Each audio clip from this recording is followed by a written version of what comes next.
क्या आपको कभी ऐसा लगा है कि आपकी नौकरी कितनी भी अच्छी हो, महीने के अंत में जेब हमेशा खाली रह जाती है?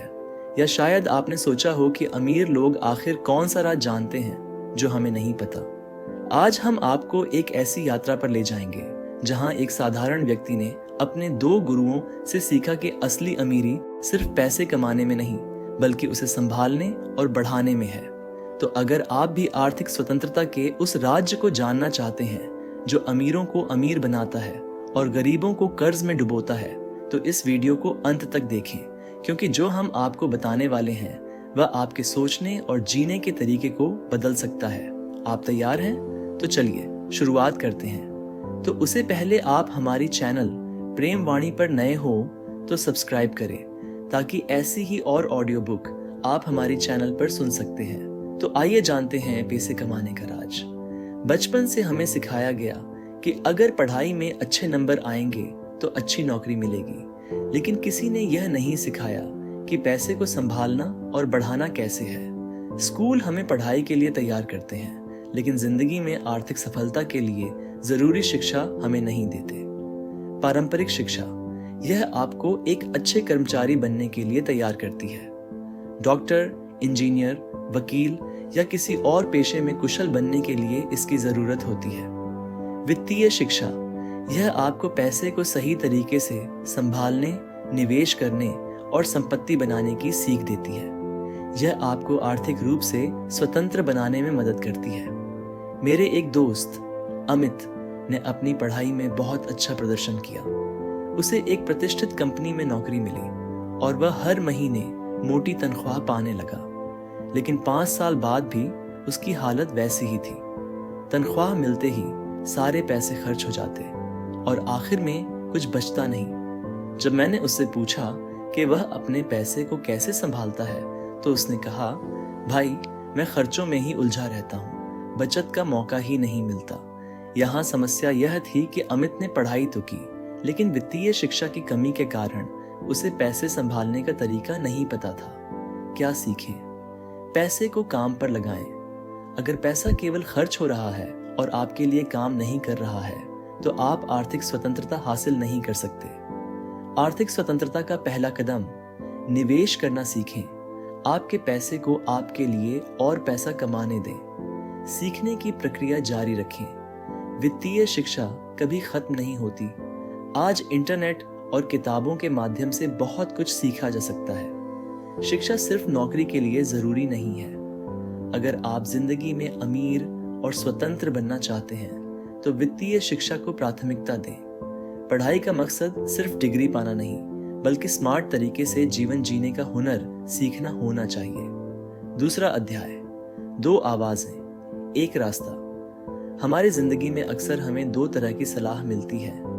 एक ऐसी जो हमें हमारे सपनों को सीमित करने के लिए कहती है, और दूसरी जो हमें उन सपनों को पाने की प्रेरणा देती है। मेरे जीवन में भी यही हुआ।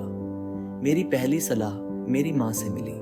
उन्होंने हमेशा कहा, बेटा, सरकारी नौकरी कर लो, नौकरी हो तो जिंदगी सुरक्षित होती है। दूसरी तरफ मेरे एक मेंटर थे। वो कहते थे, नौकरी अच्छी बात है, लेकिन अगर तुम अपना काम शुरू करोगे तो तुम्हारी नौकरी भी तुम्हारे लिए काम करेगी। इन दोनों में क्या फर्क था? सोचने का तरीका। मेरी माँ ने पैसे को बचाने की सीख दी, मेरे मेंटर ने पैसे को बढ़ाने की। यही मेरा पहला सबक था। सोच बड़ी चीज है। अगर आप ये मान लेते हैं कि आप बस नौकरी के सहारे जिंदगी काट सकते हैं, तो आप कभी आर्थिक स्वतंत्रता नहीं पा सकते। जिंदगी में कई बार ऐसा होता है कि हम सिर्फ नौकरी की सुरक्षा के बारे में सोचते हैं, लेकिन सच्चाई ये है कि असली स्वतंत्रता तब मिलती है जब आप पैसे के लिए काम करना बंद कर देते हैं और पैसे को अपने लिए काम करने देते हैं। अध्याय 3, पैसे का सच।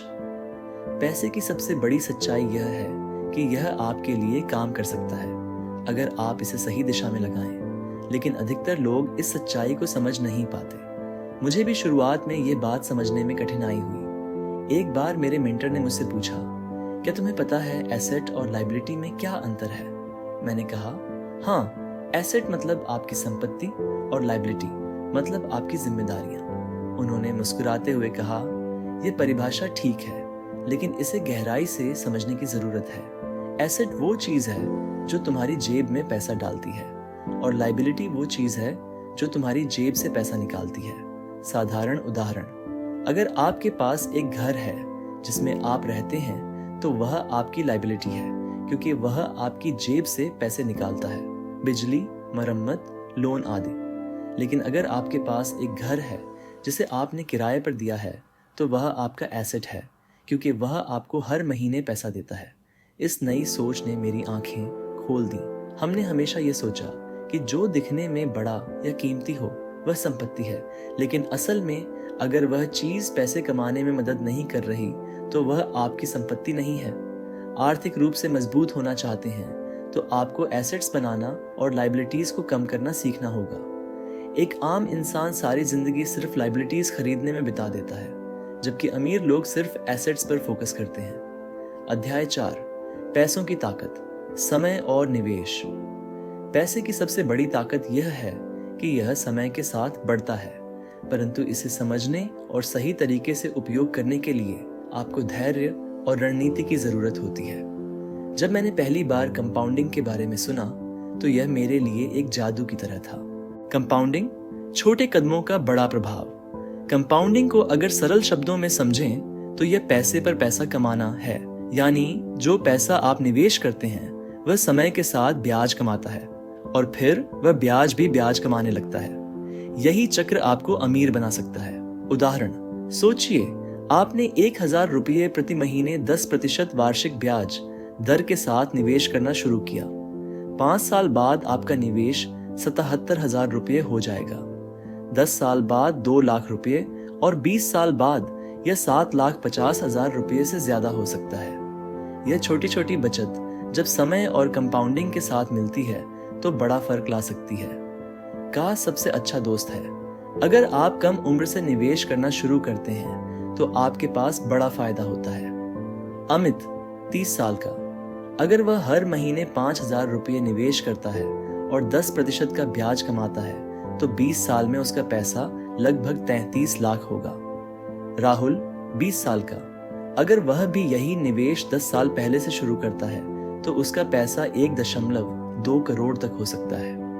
यही अंतर समय की ताकत दिखाता है।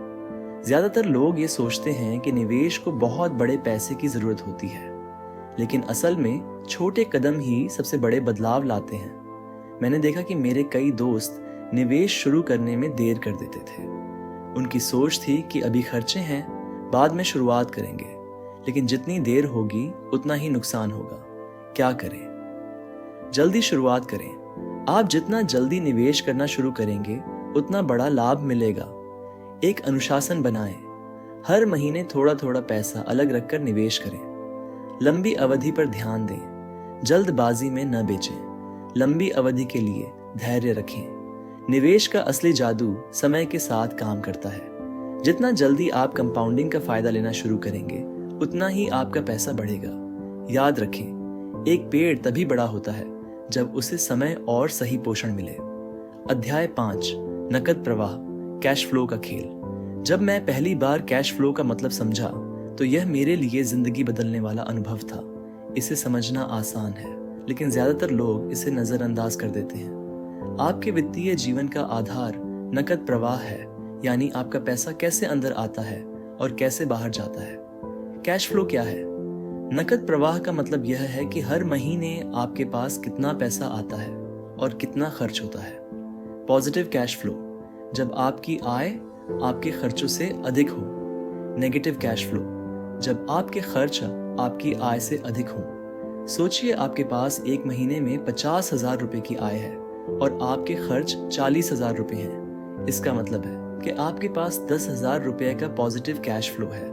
अब अगर आप इसे समझदारी से निवेश करें तो यह आपके लिए संपत्ति बनाएगा। लेकिन अगर आपकी आय 50,000 रुपये है और खर्च 55,000 रुपये हैं तो आप कर्ज के दलदल में फंस सकते हैं। नकद प्रवाह के नियम, खर्च से पहले बचत करें। ज्यादातर लोग पहले खर्च करते हैं और बचे हुए पैसे बचाने की कोशिश करते हैं, लेकिन सही तरीका यह है कि पहले बचत करें और फिर जो बचता है उसे खर्च करें। उदाहरण, अगर आपकी आय 20,000 रुपये है तो 2000 से 3000 रुपए पहले बचत में डालें और बाकी पैसे खर्च करें। आय बढ़ाने पर ध्यान दें। नकद प्रवाह को बढ़ाने का सबसे अच्छा तरीका यह है कि आप अपनी आय के स्रोत बढ़ाएं। एक अतिरिक्त नौकरी, फ्रीलांस प्रोजेक्ट्स या इन्वेस्टमेंट से नियमित इनकम पाने की कोशिश करें। जरूरी और गैर जरूरी खर्चों को पहचानें। आपके खर्च 2 प्रकार के हो सकते हैं। जरूरी, घर का किराया, भोजन और अन्य बुनियादी जरूरतें। गैर जरूरी, महंगी चीजें खरीदना, अक्सर बाहर खाना आदि। जब तक आपकी आय स्थिर न हो, गैर जरूरी खर्चों को नियंत्रित करना सीखें। मेरे एक मित्र थे, रोहन। उनकी आय अच्छी थी, लेकिन फिर भी वे हमेशा कर्ज में रहते थे। उन्होंने कभी यह नहीं देखा कि उनका पैसा कहाँ जा रहा है। जब उन्होंने नकद प्रवाह ट्रैक करना शुरू किया, तो उन्हें एहसास हुआ कि वह बहुत सा पैसा गैर जरूरी चीजों में खर्च कर रहे थे। उन्होंने अपनी गैर जरूरी खर्चों को कम किया और हर महीने 5000 रुपये बचत करना शुरू कर दिया। आज उनके पास लाखों रुपए की संपत्ति है, क्योंकि उन्होंने पॉजिटिव कैश फ्लो बनाने की कला सीख ली। आपका नकद प्रवाह आपकी आर्थिक स्वतंत्रता की कुंजी है। इसे समझदारी से नियंत्रित करें। पॉजिटिव कैश फ्लो बनाए रखें। गैर जरूरी खर्चों को कम करें। अपनी आय बढ़ाने के नए रास्ते खोजें। अध्याय 7, आरण से बचें और संपत्ति बढ़ाएं। आरण एक ऐसा जाल है जिसमें अधिकांश लोग फंस जाते हैं। यह न केवल आपकी संपत्ति को रोकता है, बल्कि आपको वित्तीय स्वतंत्रता से दूर ले जाता है। इस अध्याय का उद्देश्य यह सिखाना है कि कैसे आरण से बचा जाए और अपनी संपत्ति बढ़ाई जाए। आरण के प्रकार। अच्छा आरण, गुड डेट, जो आपको संपत्ति बनाने में मदद करे। उदाहरण, व्यापार शुरू करने या निवेश संपत्ति खरीदने के लिए लिया गया आरण। बुरा आरण, बैड डेब्ट, जो आपकी आय से अधिक खर्च करता है। उदाहरण, क्रेडिट कार्ड का ब्याज, कार लोन। आरण से बचने के तरीके। जरूरी खर्च और फिजूल खर्ची में फर्क करें। किसी भी चीज को खरीदने से पहले सोचें, क्या यह जरूरी है? अगर नहीं, तो उसे खरीदने से बचें। क्रेडिट कार्ड के जाल से बचें। केवल तभी उपयोग करें जब उसे समय पर चुका सकें। जितना संभव हो नकद लेन देन पर ध्यान दें। ऋण की प्राथमिकता तय करें। सबसे पहले उच्च ब्याज वाले ऋणों का भुगतान करें, उसके बाद कम ब्याज वाले ऋणों को निपटाएं। आड़ मुक्त होने का प्लान। एक बजट बनाएं। हर महीने की आय और खर्च को लिखें। देखें कि कहां से खर्च कम करके कर्ज चुकाया जा सकता है। एक आपातकालीन कोष बनाएं। ऐसी स्थितियों के लिए 3 से 6 महीने के खर्च के बराबर बचत करें। यह आपको नए आरण लेने से बचाएगा। निवेश करना जारी रखें। कर्ज चुकाने के साथ साथ थोड़ा पैसा निवेश में लगाते रहें। यह आपकी संपत्ति बढ़ाने में मदद करेगा। संपत्ति को तेजी से बढ़ाने के उपाय। नए आय स्रोत बनाएं, जैसे फ्रीलांसिंग, रेंटल इनकम या पार्ट टाइम काम। पुनर्निवेश करें। अपने निवेश से मिली आय को दोबारा निवेश करें। यह कंपाउंडिंग का प्रभाव तेज करेगा। नेटवर्किंग और स्किल डेवलपमेंट करें। जितना अधिक आप सीखेंगे और अपने स्किल्स को बढ़ाएंगे, उतना अधिक कमाने के अवसर बनेंगे। कर्ज से मुक्त होना और संपत्ति बढ़ाना साथ साथ किया जा सकता है। अपने वित्तीय लक्ष्यों को प्राथमिकता दें और अनुशासन बनाए रखें। याद रखें, आज के छोटे कदम आपके भविष्य के बड़े बदलाव ला सकते हैं। यह पूरी यात्रा पैसे की सच्चाई को समझने की थी। आपने सीखा आर्थिक सोच को कैसे विकसित करें, पैसे को अपने लिए काम करने दें, शिक्षा, निवेश और अनुशासन का महत्व, कर्ज से मुक्त होकर संपत्ति कैसे बनाएं। आपकी आर्थिक स्वतंत्रता सिर्फ और सिर्फ आपके हाथ में है। यह आपके छोटे छोटे निर्णयों से तय होती है। आज का एक सही कदम कल एक मजबूत और संपन्न भविष्य की नींव रख सकता है। तो कैसी लगी आज की वीडियो कमेंट में जरूर बताएं। और ऐसी नॉलेजेबल कंटेंट और कहानियों को ऑडियो बुक में सुनने के लिए हमारी चैनल प्रेम वाणी को सब्सक्राइब करें। मिलते हैं अगली वीडियो में।